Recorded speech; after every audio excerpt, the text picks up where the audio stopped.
dijo: yo soy el camino, la verdad y la vida. Nadie viene al Padre sino por mí. Es a través de la palabra del Señor como podemos nosotros entender a Dios, sus propósitos y el mover de la iglesia. La iglesia no es una institución humana, es una institución divina y que está siendo administrada por el Espíritu Santo a través de hombres y mujeres que han entendido su necesidad de Dios. Parte de la dinámica de la iglesia consiste en entregar nuestras vidas al Señor. No solo reconocer que Cristo es Dios, sino conocerle, amarle y seguirle. Y bajo esa premisa, la iglesia se va nutriendo, se va fortaleciendo y empieza a caminar de una manera diferente. Si algo algo que describe y que regula nuestra vida cristiana es la fe, pero la base de nuestra fe es verdad. Sin ella nuestra fe sería falsa. La verdad es el fundamento de nuestra fe, y esta verdad está no en una doctrina, no en un canon, no en una enseñanza de hombres, está en una persona. El texto que acabamos de leer es un texto bastante revelador, porque está señalando literalmente que Cristo es Dios. Yo soy el camino, yo soy la verdad y la vida. Nadie viene al Padre, nadie conoce al Padre sino por mí. Cristo es la revelación de Dios el Padre.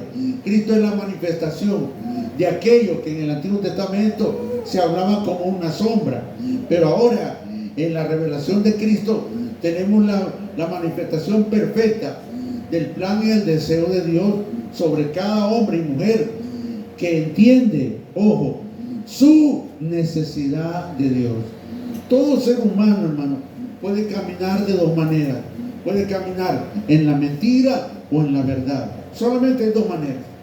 De hecho, la rebelión en el reino de los cielos provocada por Satanás se debió a esto.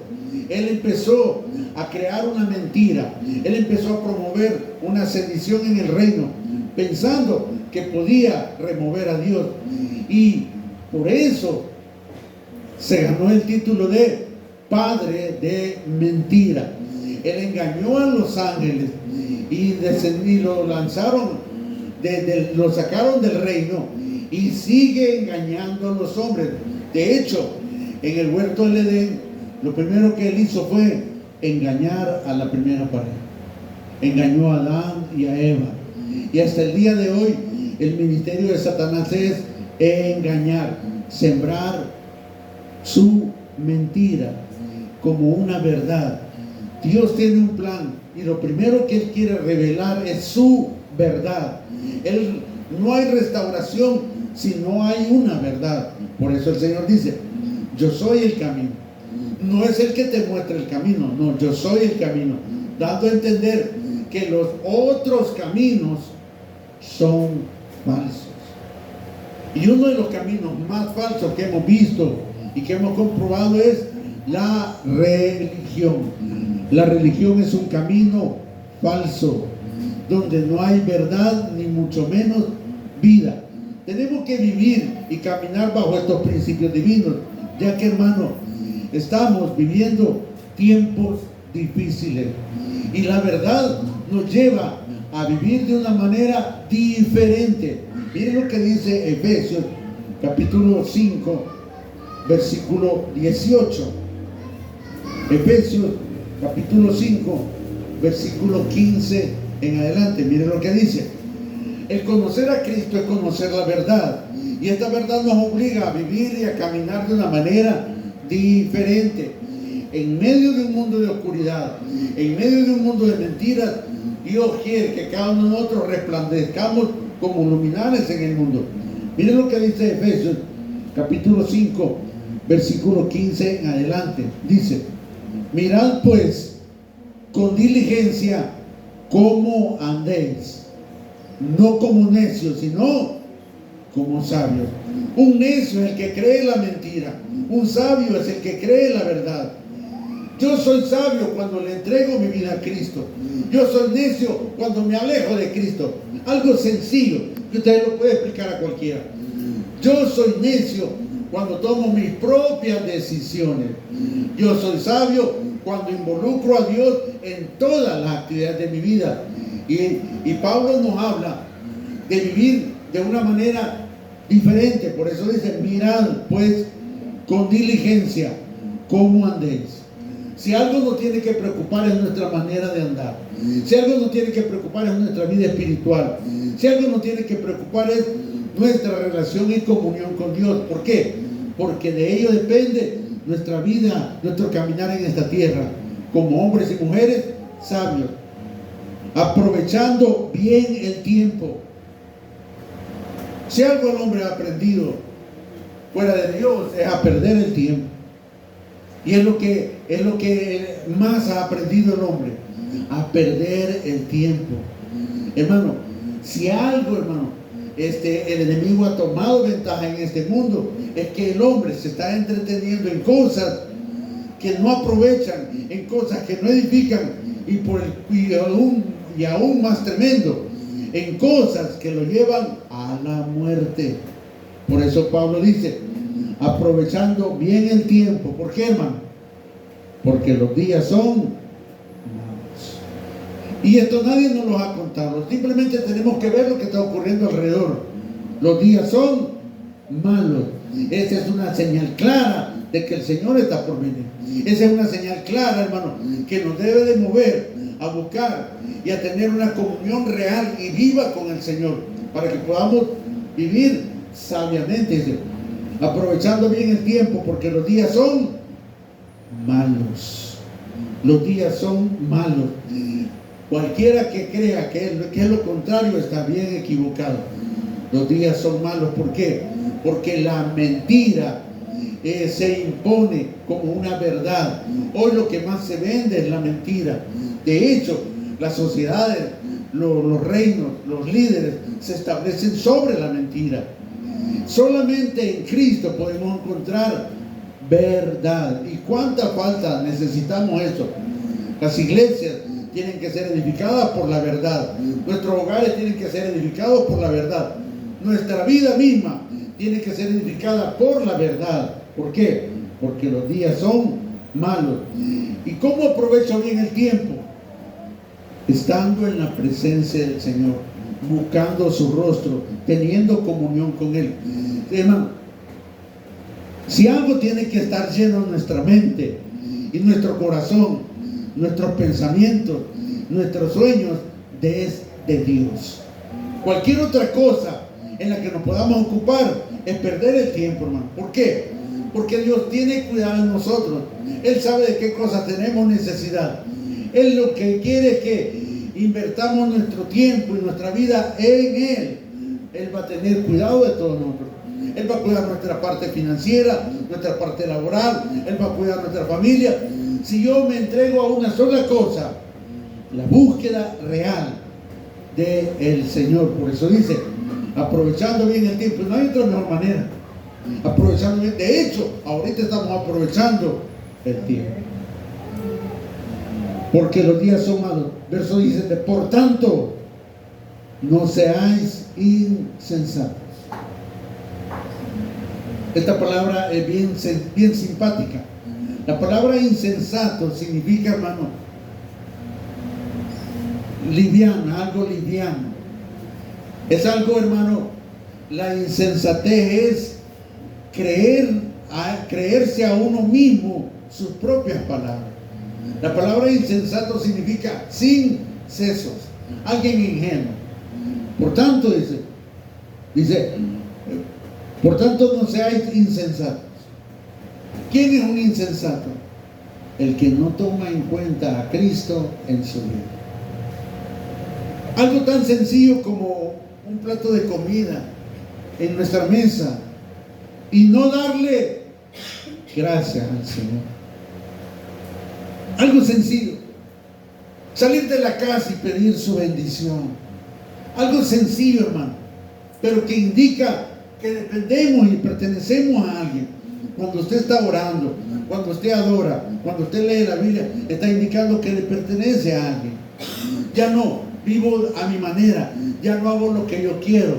No, si algo puede dañarnos, es el gobierno de nuestros pensamientos sobre nuestras vidas.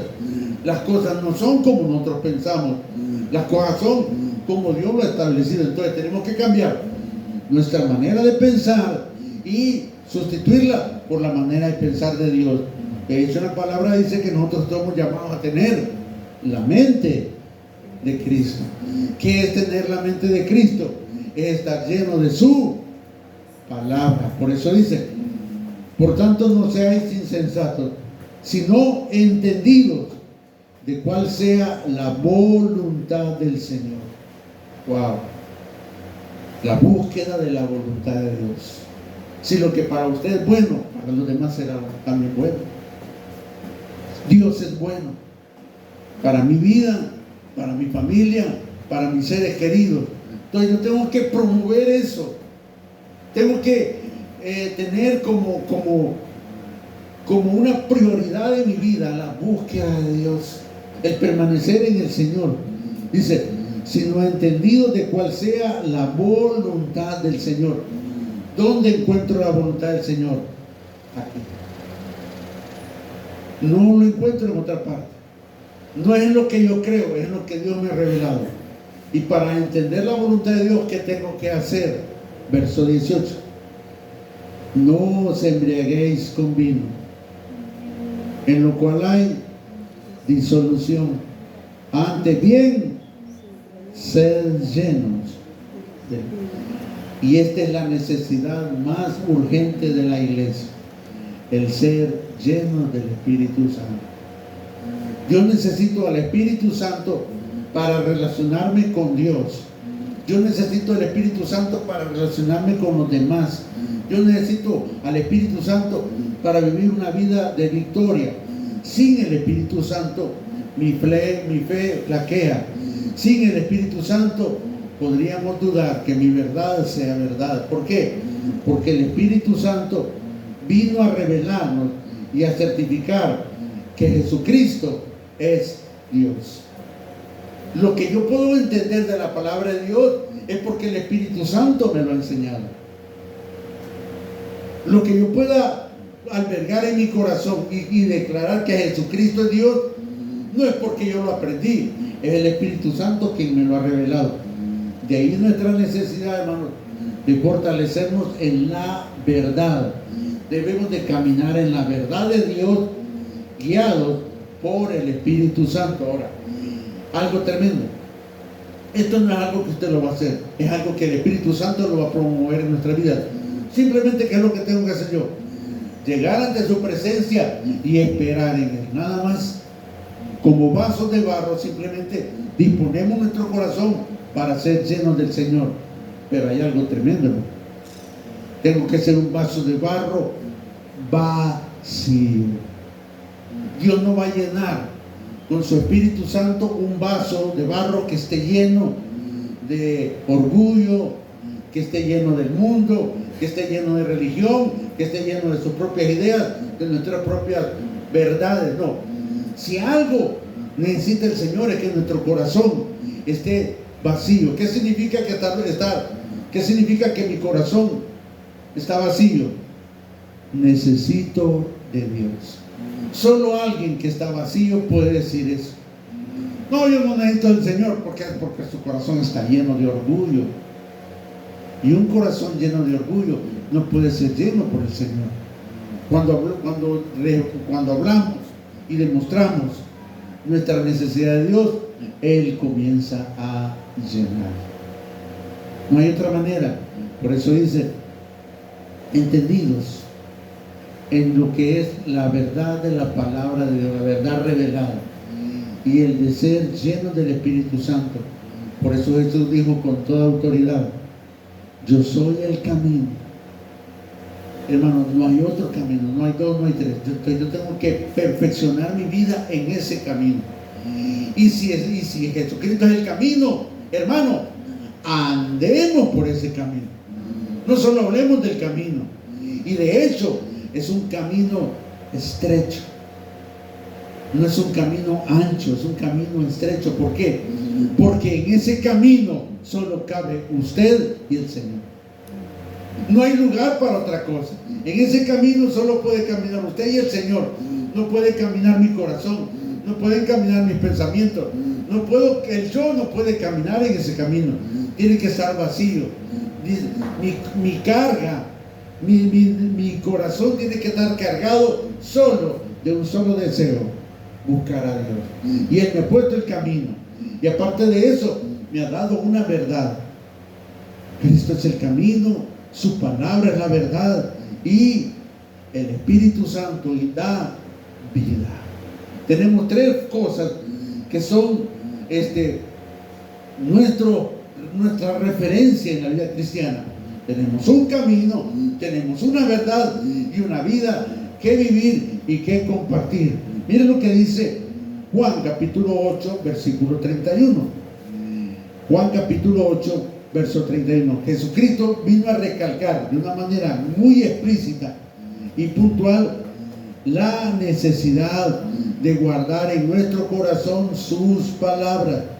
Juan capítulo 8, versículo 31 y 32. Juan 8. Dijo entonces Jesús a los judíos que habían creído en Él. Ojo, estaba hablando con gente que había creído en Él. Si vosotros permanecéis en mi palabra, seréis verdaderamente mis discípulos y conoceréis la verdad, y la verdad os hará libre. Esto molestó a los judíos, porque ellos creían que tenían la verdad. Porque para los judíos la verdad era sus fiestas, sus sacrificios, sus leyes, sus preceptos, el guardar el Shabbat, aunque eran cosas buenas, eran simplemente sombra de la verdad. De hecho, a un judío hasta el día de hoy, no, si usted le habla de Juan 14:6, le va a decir que es mentira. Jesucristo no es el camino, Jesucristo no es la verdad, ni Jesucristo es la vida. Entonces, ¿qué es? Para un judío, el camino, la verdad y la vida es la Torah, la Tanakh. Para ellos, hermano, no hay un intermediario entre Dios y los hombres. Es la palabra. Para los judíos es la palabra. Lo que no entendían los judíos, y hasta el día de hoy no lo entienden, es que Cristo es la palabra de Dios. Es la palabra viviente. Si usted habla de Jesucristo como judío, va a terminar mal. Jamás le va a aceptar que Jesucristo es Dios. Puede ser un buen hombre, un rabino, un gran profeta, pero nunca Dios. El problema, hermano, es que Dios, revelado en la palabra, no podemos negar eso. Dios lo ha revelado en su palabra. De hecho, en la misma Tanakh está el anuncio de un Mesías. Y Cristo cumplió todos los requisitos para ser Dios. Verso 33, le respondieron: linaje de Abraham somos y jamás hemos sido esclavos de nadie. ¿Cómo dices tú, seréis libres? Jesús le respondió: de cierto os digo, que todo aquel que hace pecado, esclavo es del pecado. Y el esclavo no queda en la casa para siempre. El Hijo sí queda para siempre. Así que si el Hijo os libertare, seréis verdaderamente libres. Verso 37. Sé que sois descendientes de Abraham, pero procuráis matarme, porque mi palabra no haya cabida en vosotros. Yo hablo lo que he visto acerca del Padre, y vosotros hacéis lo que habéis oído acerca de vuestro Padre. Y aquí algo tremendo. ¿Qué le dijo Jesús? Verso 39. Respondieron y le dijeron: nuestro padre es Abraham. Mire qué mentira más grande. Los religiosos decían que Abraham era su padre. Jesús le dijo: si fueseis hijos de Abraham, las obras de Abraham haríais. Eso es normal. Ahí no hay donde perderse. Si yo soy cristiano, tengo que actuar como cristiano. Si yo soy hijo de Dios, tengo que vivir como hijo de Dios. O sea, es algo natural. Voy a vivir conforme a lo que tengo en mi corazón. Y Dios y Jesucristo les estaba revelando a los judíos lo que había en el corazón de ellos. Verso 40. Pero ahora procuráis matarme, a mí, hombre que os he hablado la verdad, la cual he oído de Dios. ¿No hizo esto Abraham? Vosotros hacéis las obras de vuestro padre. Entonces le dijeron: nosotros no somos nacidos de fornicación, un padre tenemos que es Dios. Mire qué tremendo. Jesús les dijo: si vuestro padre fuese Dios, ciertamente me amaríais, porque yo de Dios he salido y he venido, pues no he venido de mí mismo, sino que Él me envió. Y aquí viene una bomba. ¿Por qué no entendéis mi lenguaje? Porque no podéis escuchar mis palabras. Vosotros sois de vuestro padre el diablo, y los deseos de vuestro padre queréis hacer. Él ha sido homicida desde el principio y no ha permanecido en la verdad, porque no hay verdad en él. Por cuanto habla mentira de lo suyo, habla, porque es mentiroso y padre de... Aquí lo que Jesús revela es algo grave, hermano. ¿Cuál es el origen de toda religión? Satanás. Incluso la religión que ellos estaban practicando era del diablo. Vuestro padre es el diablo. Dicen que son hijos de Abraham, pero quieren matarme. Pues sois hijos de vuestro padre el diablo. Y aquí, hermano, no solo englobamos, no lo podemos englobar la religión judaica, sino que todas las religiones. ¿Por qué cree que a la iglesia grandota se le llama la gran ramera? Y hoy estamos viendo sus manifestaciones, porque aún la misma gente que está en esa iglesia grandota cuenta las cosas perversas y terribles que ahí se gestan. La cuna de la religión está en esa iglesia que le llaman la gran ramera.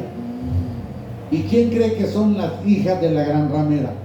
Todo el resto de religiones que hablan de Dios, pero no tienen a Dios. ¿Cuál sería una religión correcta o verdadera? Aquella que habla de Cristo, aquella que expresa a Cristo, aquella que vive a Cristo, aquella que revela a Cristo. Yo puedo hablar bellezas de Cristo, pero si no estoy viviendo conforme a lo que dice Cristo, pues habría que revisar, porque no es los que conocen a Dios, son los que viven conforme a lo que Dios dice. Y el referente de nuestra vida, hermano, es la palabra de Dios. Yo tengo que tener un perfil en mi vida, tengo que ser lleno de la verdad de Dios, porque si no tengo la verdad de Dios, si yo tengo la verdad de Dios, Dios es mi Padre. Pero si no tengo la verdad de Dios, Satanás es mi padre. Y de hecho el padre de la religión es Satanás. Él la inventó y ha tenido un gran éxito. ¿Cuál es lo deforme de la religión? Que ha hecho un Dios a nuestro servicio. La religión ha hecho un Dios a nuestra conveniencia, en la cual Dios está para bendecirme, para ayudarme, para guiarme, para guardarme y para darme todo lo que quiera. Eso no es lo que el Señor dice.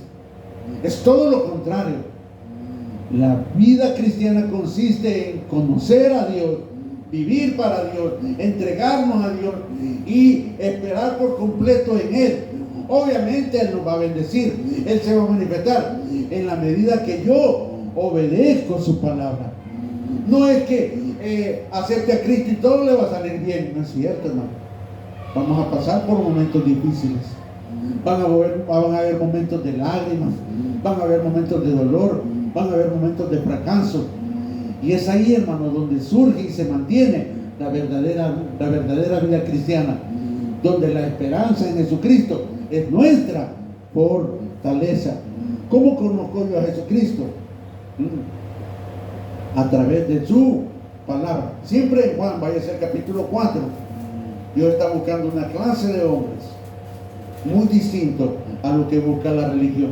La religión busca gente dotada, capacitada, con experiencia, con talento.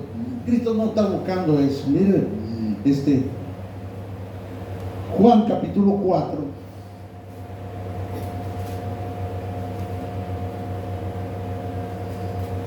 Es la historia de Jesús y la mujer samaritana. Todos ya conocemos a esa historia, donde pues los samaritanos eran gente despreciada, nadie se juntaba con ellos, pero vemos algo bien tremendo. Jesús sí se había reunido con ellos y se estaba reuniendo y estaba platicando con una mujer de dudosa procedencia. Hay cosas que a Dios no le importan. ¿Qué es lo que a Dios le importa? Nuestro corazón. De hecho, la mujer samaritana es un retrato de la vida sin Cristo.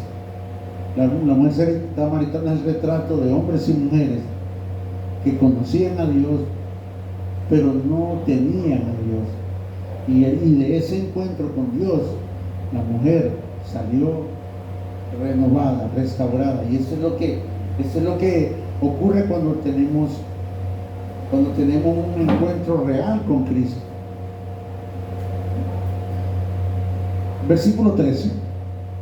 Respondió Jesús y le dijo: cualquiera que bebiere de esta agua, o sea, del agua de la religión, volverá a tener sed. Mas el que bebiere del agua que yo le daré, no tendrá sed jamás, sino que el agua que yo le daré será en él una fuente de agua que sale para vida eterna. La mujer le dijo: Señor, dame esa agua para que no tenga yo sed, ni venga aquí a sacarla. Jesús le dijo: ve y llama a tu marido y ven acá. Primer paso para poder beber de esa agua. Y la mujer dio el primer paso. Respondió la mujer y dijo: no tengo marido. Jesús le dijo: bien has dicho, no tengo marido. Reconoció su condición delante de Dios. Para poder beber de esa agua, esta mujer samaritana dio el primer paso, y es abrir su corazón a Dios. Dios no puede entrar ni puede obrar si no le abrimos nuestro corazón. Esta mujer se hubiera enojado con lo que Jesús le hubiera dicho. Esta mujer, en ese momento la mujer se hubiera exaltado. ¿Por qué? Porque le estaba tocando su pasado. Dios se va a meter con nuestro pasado para restaurarlo. A Dios no le interesa nuestro pasado. A Dios le interesa que aún con el pasado que tengamos, abramos nuestro corazón. Dice, verso 17: respondió la mujer y dijo: no tengo marido. Jesús le dijo: bien has dicho, no tengo marido, porque 5 maridos has tenido, y el que ahora tienes no es tu marido. Esto has dicho con verdad. Le dijo la mujer: Señor, me parece que tú eres profeta. Y mire qué tremendo, estaba hablando con una mujer religiosa. Nuestros padres adoraron en este monte, y vosotros decís que en Jerusalén es el lugar donde se debe de adorar. Jesús le dijo: mujer, créeme que la hora viene, y ahora es cuando ni en este monte ni en Jerusalén adoraréis al Padre. Y mire qué tremendo lo que le dice Jesús directamente, porque lo que la mujer tenía antes de conocer a Jesús era una religión. Vosotros adoráis lo que no sabéis, nosotros adoramos lo que sabemos, porque la salvación viene de los judíos. Mas la hora viene, y ahora es cuando los verdaderos adoradores adorarán al Padre en espíritu y en verdad, porque también el Padre tales adoradores busca que le adoren. Dios es espíritu, y los que le adoran en espíritu y en verdad es necesario que le adoren. ¿Quién es un adorador? El que abre su corazón. No es alguien perfecto ni santo, no, solo el que abre su corazón. Y la mujer fue sabia, sencillamente, delante de Jesús. ¿Qué hizo? Abrió su corazón. Y hermano, esto tenemos que hacerlo todos los días. Un adorador es alguien que está en la presencia del Señor con su corazón abierto, reconociendo quién es el Señor y su necesidad de Él.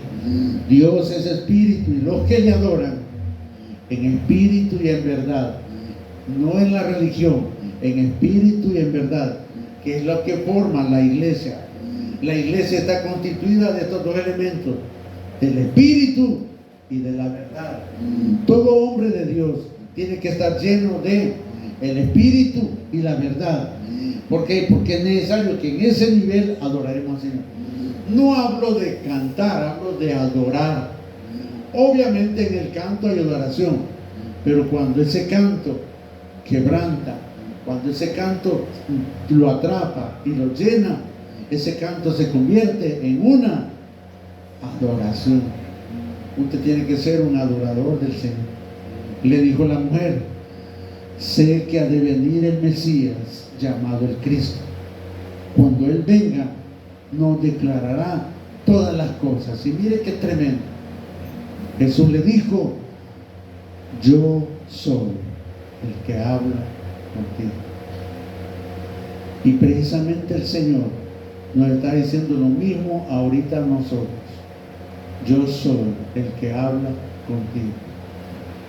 Cuando usted abre este libro, Dios está hablando con usted. Mi relación con Dios tiene que pasar por la palabra. Y qué importante es la palabra. Salmo 119, verso 5, verso 15, 105. Salmo 119, verso 105. La palabra es esencial, es el medio por el cual yo me comunico con Dios y Él me revela su voluntad. Lámpara es a mis pies tu palabra y lumbrera a mi camino. Lámpara es a mis pies tu palabra y lumbrera a mi camino. Eso debe de ser la palabra de Dios. Eso debe ser la Biblia para mí. Debe ser una necesidad que me haga, que me revele y me dé a mí la visión para caminar en medio de la oscuridad, para caminar en medio de la mentira, para corregir lo que está defectuoso adentro de mí. Muchas veces andamos buscando defectos en los demás. El problema es que si yo no he visto los defectos que hay en mí, no puedo ver los defectos que están en los demás. Y solo a través de la palabra me doy cuenta, hermano, que el más necesitado de Dios soy yo. Lámpara es a mi pie tu palabra y lumbrera a mi camino. En el 160, mire lo que dice, siempre en el Salmo 119: la suma de tu palabra es verdad, y eterno es todo juicio de tu justicia. Puedo descansar en algo eterno. La palabra es algo eterno y es verdadera. Dice: la suma de tu palabra, desde Génesis hasta Apocalipsis, es la suma de tu palabra, es verdad. Todo lo que está en este libro, desde el Génesis hasta el Apocalipsis, es verdad. Y si es verdad, es digno de que yo lo coma, lo crea, lo viva. Siempre en los salmos. Miren lo que dice el Salmo 11. El versículo 11 del Salmo 119 también. El versículo 11. Miren lo que dice: en mi corazón he guardado tus dichos, o sea, tu palabra, para no pecar contra ti. En mi corazón, no en mi mente. Porque puedo, mire, decía alguien y me gustó bastante: ¿de qué me sirve? Y se lo puede decir a cualquiera. ¿De qué me sirve hablar griego, hebreo, y arameo si vivo como un egipcio? ¿De qué me sirve?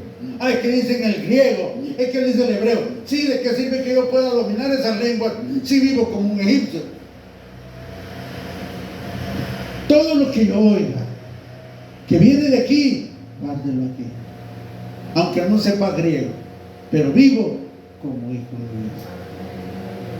Es que dice el hebreo, sí, aunque diga lo que diga, tengo que vivir conforme a lo que dice. Por eso dice, en mi corazón he guardado tus dichos para no pecar contra ti. Bendito tú, oh Jehová, enséñame tus estatutos. Con mis labios he contado todos los juicios de tu boca. Me he gozado en el camino de tus testimonios más que de toda riqueza. En tus mandamientos meditaré, consideraré tus caminos, me regocijaré en tus estatutos, no me olvidaré de tus palabras. O sea, esto, hermano, está revelando la necesidad que hay en nuestro corazón de descansar en Dios, la necesidad de ser enseñado por Dios y de ser guiado por Dios. Salmo 86, versículo 11, miren lo que dice. Eso es lo que le tenemos que pedir al Señor todos los días, porque las victorias de ayer no me sirven para ahora. Cada día tiene que ser una lucha continua. Si ayer fuimos victoriosos, hermano, el enemigo está con todo, buscando cómo destruirnos. Por eso todos los días pídale al Señor lo que dice el Salmo 86, versículo 11. Dice, enséñame, oh Jehová, tu camino, caminaré yo en tu verdad. Afirma mi corazón para que tema tú. ¿Cuál es el problema que tenemos hoy en día? La gente no tiene temor de Dios porque no conoce a Dios. Cuando el hombre conoce a Dios, sí puede tener temor de Él. Por eso lo que dice el verso, ¿verdad? Enséñame, oh Jehová, tu camino. Todos los días dígale, Señor, enséñame algo en tu palabra. Todos los días, hermano, tengo que tener un encuentro con la palabra. Pero es que no la entiendo. Léala. Léala. Usted en el desayuno, en el almuerzo, en la cena, usted simplemente va a comer, no va a ver qué vitaminas, qué nutrientes tiene. No, usted lo va a comer porque es rico, ¿verdad? No anda preguntando ¿y qué tiene el pollo? ¿Qué tienen los huevos? ¿Qué tienen los frijolitos? No nos interesa qué es lo que tiene eso. Simplemente que nos nutre. Simplemente comamos la palabra y deje que el Espíritu Santo nos la revele. Por eso dígale al Señor, enséñame, oh Jehová, tu camino, caminaré yo en tú. Y eso es lo que necesitamos hoy en día, hombres y mujeres que caminen en la verdad de Dios. Son tiempos difíciles donde se necesita una iglesia que camine en la verdad de Dios. Padre Celestial, quiero ser esa iglesia. Queremos ser parte de esa iglesia que está aprendiendo a caminar en la verdad de Dios. Por eso, Señor, nuestra petición en esta noche es: enséñame, oh Jehová, tu camino. Enséñame, Padre, lo que tengo que hacer, lo que tengo que decir, por dónde tengo que ir. Enséñame a tomar decisiones que te agraden a ti, Padre. Queremos vivir, Padre, en comunión contigo. No es fácil, pero es la vida. Es a través de esa comunión como nuestra vida se llena de luz, de esperanza y de convicción. Podemos descansar en ti, Señor. Gracias, Señor. Gracias por todo, Señor.